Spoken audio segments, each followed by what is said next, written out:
My Weird School, Miss Daisy is Crazy by Dan Gutman.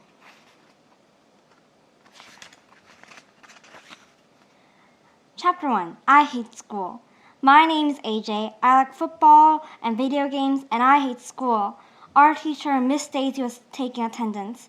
It was the first day of second grade. Miss Daisy told everyone in the class to stand up, say our name, and say something about ourselves. All the kids laughed when I said I hated school, but there was nothing funny about it. I have learned a lot in my 8 years. One thing I learned is that there's no reason why kids should have to go to school.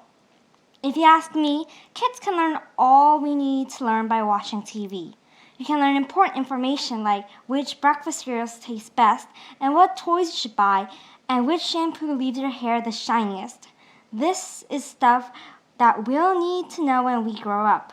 School is just a dumb thing that grown-ups thought of so they wouldn't have to pay for babysitters. When I grow up and have children of my own, I won't make them go to school. They can just ride their bikes and play football and video games all day. They'll be happy, and they'll think I'm the greatest father in the world.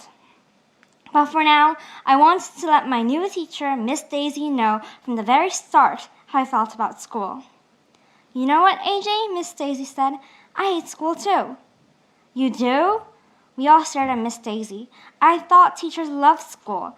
If they didn't love school, why did they become teachers? Why would they ever want to go to a school as a grown-up?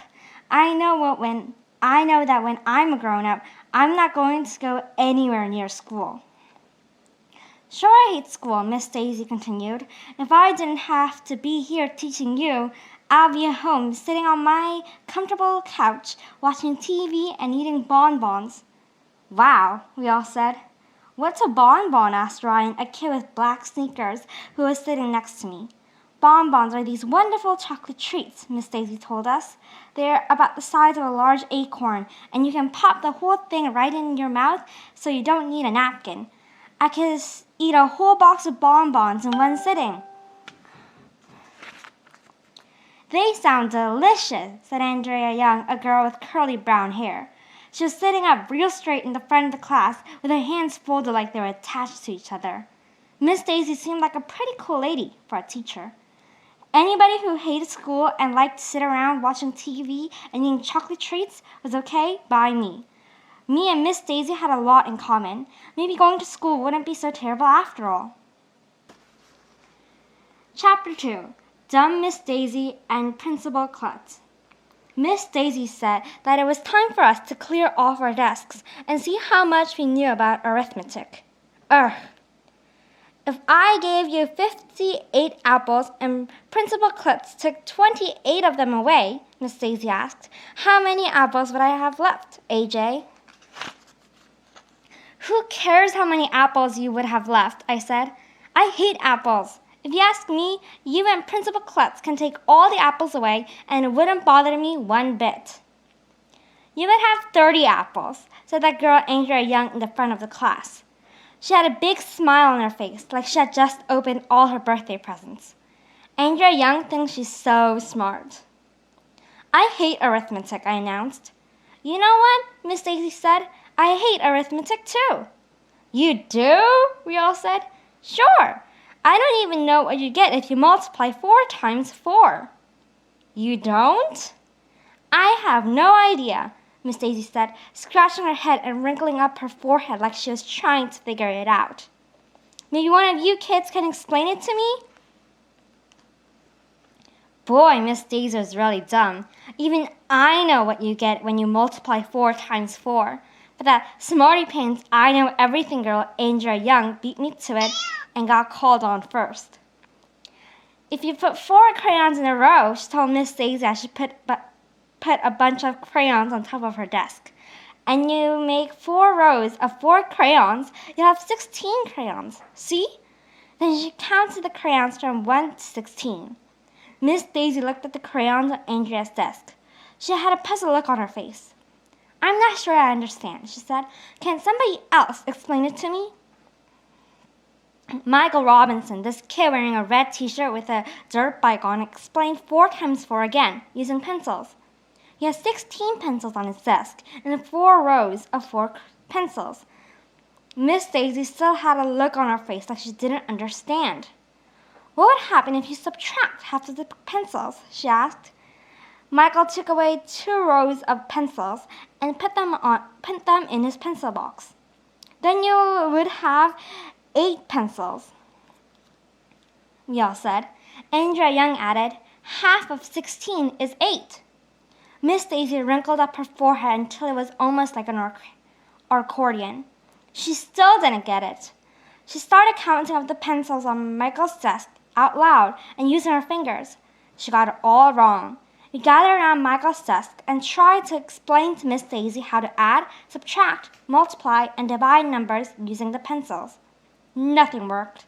Miss Daisy had to be the dumbest teacher in the history of the world. No matter how many times he tried to explain, she kept shaking her head. I'm sorry, she said.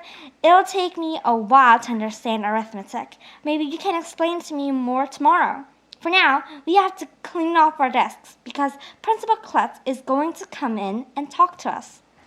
I know all about principals. My friend, Billy from around the corner, who was a 2nd grade last year, told me that the principal is like the king of the school. He rules everything. Billy says that if you break the rules, you have to go to the principal's office, which is in the dungeon down in the basement. Kids in the dungeons get locked up and are forced to listen to their parents' old CDs for hours. It must be horrible. Miss Daisy told us to be on our best behavior so Principal Klutz would see how mature we were. Finally, he walked into our room. Welcome to 2nd grade, he said cheerfully. I'm sure we are all going to have a wonderful year together. Principal Klutz said a lot of stuff about the rules of the school. We're not allowed to run the halls, and we're not allowed to chew gum. Stuff like that. But I wasn't listening very closely because I kept staring at his head. He had no hair at all. I mean, none. His hair looked like a giant egg. When Principal Klutz was all done telling us the rules of the school, he asked if anybody had questions about what he had said. Did all your hair fall out of your head? I asked, or did you cut it off? Everybody laughed, even though I didn't say anything funny. Miss Daisy looked at me with a mean face. Actually, it was both, Principal Klutz replied with a chuckle. Almost all of my hair fell out of its own, so I decided to shave the rest of it off. That's the saddest story I've ever heard, said this girl named Emily, and she burst into tears. Don't feel bad, Principal Klutz said. It could have been a lot worse. How? Sniffled Emily. Well, at least my brains didn't fall on my head. We all laughed, even Emily. Principal Klutz is a pretty funny guy for a principal. Any other questions? Do you have a dungeon down in the basement where you put the bad kids? I asked. Actually, the dungeon is on the 3rd floor, Principal Klutz replied. Nobody laughed this time. He quickly told us that he was just making a joke and that he didn't even have a dungeon at all. Principal Klutz must have felt bad that we didn't think his joke was funny because he invited us all up to the front of the room to touch his bald head. We did, and that made everybody feel a lot better. Principal Klutz seemed nice, but a lot of people seem nice when you first meet them. Then later you find out that they are evil villains who plan to take over the world. I bet he was lying about the dungeon.